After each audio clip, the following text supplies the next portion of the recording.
El mapa político de América Latina está mostrando que la región está regresando a la derecha.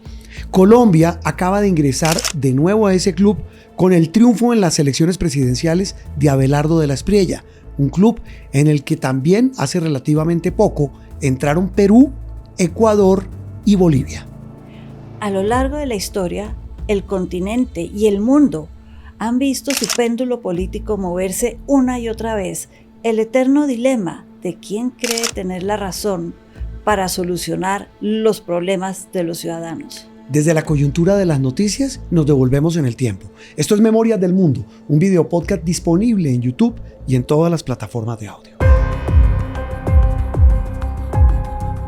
Teresita, estamos hablando de en América Latina, ya vamos a hablar del resto del mundo y ya nos devolveremos en la historia para hablar de lo que muchos expertos como usted hablan recurrentemente, que es el famoso péndulo político. La opinión pública, como la vida, va de un lado para el otro, como un péndulo. En el caso político de América Latina, si uno mira el mapa desde bien arriba hasta bien abajo, cada vez son menos los países que hoy tienen regímenes o gobiernos considerados de izquierda. Y saco de esa ecuación a Cuba y Nicaragua, que son dos dictaduras, y eso es otra cosa. Pero el resto, digamos, de países donde hay democracia, y lo pongo porque algunos dicen que va a haber democracia en Venezuela, pero digamos, también es una condición especial. Y lo que pasa en algunos otros países, pero en general en América Latina está volviendo la derecha, superando en ese péndulo a los gobiernos de izquierda que en un momento dado, usted me corregirá, Teresita, dominaron el espectro político y el panorama político de este lado del planeta. Sí, estamos viendo un regreso a la derecha, sobre todo en el sur del continente, bueno, y Centroamérica también. Sí, claro. Pero tenemos Chile, volvió a la derecha. Hace muy poco. Un candidato pinochetista. Que venía de la izquierda radical, pues izquierda radical de Boric. Boric, izquierda radical, y antes de eso, Michelle Bachelet también había sido socialista, y Lagos venía de varios más moderados, pero que se llamaban a sí mismos socialistas. Sí. Chile, entonces volvió a la derecha. Argentina, bueno, con el señor Milei. Una derecha populista muy parecida a la de Trump. Paraguay está en la derecha. No, en Ecuador con Noboa. En Perú acaba de ya, digamos, ser oficial, declarada virtualmente como la ganadora la señora Keiko Fujimori, de derecha y heredera de el legado de su padre derechista, Alberto Fujimori. Que era muy derechista, un dictador. No, pues, ¿cómo? Fue dictador. Se dio el autogolpe y además salió invicto del autogolpe. Sí, de derecha. Sí. Si uno mira... Bolivia también. Bueno, Bolivia, después de 20 años de un gobierno socialista, de Evo Morales. De Evo Morales y compañía. Estuvieron a punto de tumbarlo, a punta de marchas. Sí. No se cayó y tal vez fue la prueba ácida para un gobierno de derecha en un país que llevaba muchos años gobernado por la izquierda.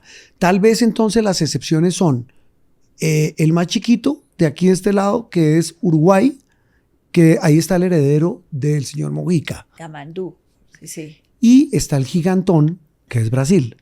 Y México. En el caso de Brasil, bueno, Uruguay, pues es un país muy pequeño, con un gobierno que viene de un carismático hombre como era Mujica, y entiendo que su discípulo es igual de carismático y tiene esa empatía con el pueblo uruguayo. Con la gente, y cree en la empresa privada. Ellos aprendieron de Mujica que hay que tener para repartir. Y que si no se tiene, no se reparte nada. Es que yo le iba a decir eso, Teresita. Ese cuento de izquierda o derecha, yo no sé, usted me corregirá, está como tan venido a menos, como tan, digamos, tan anacrónico. Porque mire Lula. Lula es de izquierda, Lula es un tipo de izquierda, y Lula terminó convertido en el más pragmático de todos. Explora petróleo, les da de todo a los empresarios, genera unas condiciones para el mercado, es un monstruo económico, es la sexta o séptima economía del planeta. O sea, él de socialista no es que tenga mucho. Son muy pragmáticos. Claro. Han sobrevivido y uno dice, pero ¿por qué sobrevive el progresismo cuando está cambiando tanto en otros lados? El pragmatismo es lo primero que sale en todas las lecturas editoriales, análisis, comentarios. Son pragmáticos, han entendido que sí, hay que buscar la equidad, pero no a cualquier costo. sino a un costo que genere también para el país, que haya producción, que haya ingresos y que tengan, como decía Mujica, que repartirle a la gente. Ya me acordé de la palabra, ese embeleco de querer clasificar todo en negro o blanco cuando hay una cantidad de matices, y en el campo político sí que hay matices. Es que puede haber un presidente que se considera, o presidenta, que se consideren de derecha, pero que digan, hay que mejorar las condiciones de equidad en mi país. Y dicen, Claro. no, se está volviendo comunista. Claro. Y hay muchos de izquierda que dicen, hay que mejorarle a los empresarios y hay que trabajar por la propiedad privada en este país. O hay que respaldar a las fuerzas militares. Es que no Boric es blanco lo hizo. o negro. Boric lo hizo. Boric, siendo de izquierda radical, socialista, ultra en Chile, fue uno de los artífices de las marchas que fueron antecitos del estallido social en Colombia. Sí. Y él fue uno de los líderes. Y era de los tirapiedra y que salía a la calle. Y él es fruto de ese inconformismo en Chile. Pero llegó a la presidencia y dijo, me acuerdo mucho, usted me corregirá, tiene mejor memoria que yo, Teresita, le tocó lidiar con un paro camionero. Y él dijo, Sí. pues le mando a la fuerza pública y no me bloquean vías. Entonces dijeron, uy, Boric se volvió de derecha, está traicionando el legado de la izquierda. Y no solo eso, trabajó muy de cerca con los productores de frutas, Ujú, de manzana, acuerdo. uvas y cerezas que exporta a Chile, y les dijo, yo les voy a defender el que puedan salir por los puertos, que también trataron de hacerle huelga, en las ventas al Asia, y vamos a negociar unas mejores condiciones de venta con el Asia, porque él partía de la premisa que si le iba bien a ellos, le iba bien a Chile. Eso, digamos, para disipar esas, no dudas, pero sí esos matices que hay sobre ese embeleco que digo yo de definir a todo el mundo de izquierda o derecha. Pero lo que sí es cierto es que en el caso de América Latina volvió a la derecha, Sí. y empezando o incluyendo a Colombia. Volvió a la derecha. Pero es que estos péndulos, tú decías al principio péndulos. Ujú. Yo me acuerdo, y me alcanzo a acordar, de estudiar América Latina con mapas a finales de los 80, en el que decían, uno veía América del Sur y decía, aquí hay solo dos democracias, Colombia y Venezuela. El resto son dictaduras. Y dictaduras militares, dictaduras fuertes. Luego vienen los 90 Ujú. y viene no solo la apertura para Colombia, sino un proceso, la ola de democratización se llamó. Samuel Huntington, uno de los más famosos cientistas políticos de Harvard, decano del Kennedy School, dijo, es la tercera ola de democratización. Llegó la democracia a América Latina y el péndulo giró hacia la democracia, hacia la apertura, hacia el libre comercio, hacia eso que vimos en Colombia y en el resto del continente. Luego, eso siguió andando y llegó el siglo XXI con Hugo Chávez, que promovió el famoso socialismo del siglo XXI. El castrochavismo. Y se llamó la marea rosa, porque no alcanzaba a ser rojo comunista como Cuba, pero rosadito sí. Entonces decían la marea rosa. Y ahí cayó Bolivia, Argentina, Brasil, No, Perú. vamos por partes. Bueno, después del desastre de Venezuela, Sí, en Bolivia este señor Evo Morales la acabó. sí. La acabó. Y Bolivia tiene mucho en temas minerales, tiene mucha riqueza en Santa Cruz de la Sierra, hacia las montañas. Es un país importante para muchas cosas. Hoy en día es uno de los grandes productores de litio y de coltán. Pero no se movía nada, estaba quebrado. El país cuando lo recibió Rodrigo Paz no tenía un centavo a su nombre el país. ¿Y qué decir Ecuador? El desastre de este señor Correa y sus cómplices. Me da pena decirlo así, pero lo de Correa, pues hoy está huyendo, ¿no? Tipo procesado, enjuiciado. Igual que Evo Morales. Exactamente, son delincuentes que hoy son buscados por todo lo que hicieron y dejaron de hacer en sus países. Pero se demoraron casi una generación en que la gente dijera, no más. Bueno, no más, hay que cambiar esto. Y ahora estamos viendo ese regreso hacia una derecha que sin ser autoritaria es de decisiones que la gente se había desacostumbrado a que les dijeran qué hacer y les pusieran límites. Teresita, esta derecha que dice usted ha vuelto a América Latina y que no es como dice usted tan radical, ¿qué es? Si a usted le piden definirla. Es una derecha que tiene mucho populismo en todos los países donde ha vuelto. Una derecha que está alineada, parecería, con Trump. Y Trump no es que sea de derecha, es de libre comercio. Trump es trumpista. Es trumpista, él es libre comercio, derechos para las empresas y seguridad ante todo. Y lo que se repite de país en país, el que se ve como lo mismo en todos lados es la inseguridad que de alguna manera se asoció con esta izquierda, esta marea rosa, al quitar, es que quitaron los límites. Es como cuando uno tiene niños chiquitos y le dice, hagan lo que quieran, pues van a romper el cenicero, van a romper lo que encuentren, porque no saben. Acá quitaron esos límites y rompieron muchas cosas en América Latina. Y poner límites, la gente dice, me están quitando derechos. No, es que hay derechos, pero hay deberes también en la sociedad. Decía Anna Applebaum, la gran columnista y escritora americana que ha estudiado ese tema de las autocracias, el populismo. Sí. Ella decía que, bueno, y también lo han dicho otros como Granés en Colombia, Harari, el gran pensador, que la sociedad está llegando a un punto en que, y las democracias, el declive de las democracias, radica en que mucha gente dice, mire, a mí qué me importa que me quiten libertades, siempre y cuando no me atraquen si voy al trabajo y tenga trabajo para dar de comer a mi familia. Es volver a entender que uno tiene deberes con la sociedad, con la gente, con el país, y eso se había perdido. Es una derecha populista en el sentido de que le dice a la gente lo que quiere oír, pero es que todos queremos oír y vivir en una sociedad más segura. Sí, el otro lado del vidrio, quienes critican esa postura, dicen sí, esa es una postura muy cómoda para ayudar a empresarios a ganar plata, a explotar recursos naturales como en Bolivia o en otros países, etcétera. Pero es que aquí en América Latina hay una pobreza gigante. Sí. Y en eso se amparaban o se amparan muchos que pregonan ser de izquierda. Yo creo que la búsqueda de la equidad es algo que tiene que seguirse dando en América Latina, que eso no tiene matices, eso no es un problema de izquierda o de derecha, es un país. Es algo que tenemos como país, como región en el mundo, y no solo América Latina, África, Asia, es la búsqueda de la equidad, sobre todo en un mundo cada vez más interconectado, donde vemos que es posible llegar a la equidad en algún momento, y por qué no hacerlo nosotros.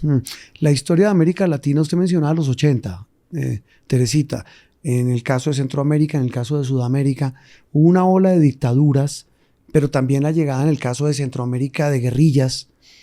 Y repito, saquemos a Cuba, que fue el gran inspirador de todos esos movimientos subversivos, pero lo que pasó en Centroamérica, en Salvador, en Nicaragua y en América Latina, pues en Sudamérica ni se diga, lo que pasó en Colombia con las guerrillas, en tantos países, pues demostró que las democracias se volvieron motivo de conflicto.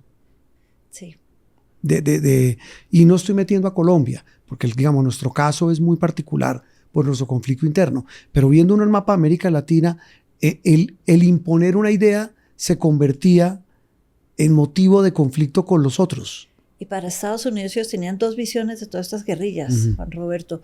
Durante la Guerra Fría, dependiendo si eran demócratas o republicanos, sí. Es muy interesante, uno revisa, por ejemplo, las decisiones del Congreso de ese país, y los demócratas en un momento decían, siguiendo la línea de Kennedy, la famosa Alianza para el Progreso, cooperar en lo social, decían, no, es que lo de Cuba pasó porque hay una brecha social y económica muy grande, entonces si les damos plata, de ahí la Alianza para el Progreso, sí. Y si les ayudamos y cooperamos, cortamos eso, esa necesidad de la revolución y la guerrilla, que obviamente pues no les funcionó mucho que digamos, y había ciertos congresistas, esos eran las palomas, y estaban los halcones que se asociaban con el Partido Republicano, que decían no, esto funciona y las guerrillas se dan porque hay la influencia en ese momento de la Unión Soviética, que está echándole gasolina a un conflicto social muy grande para que todo sea el comunismo al estilo soviético.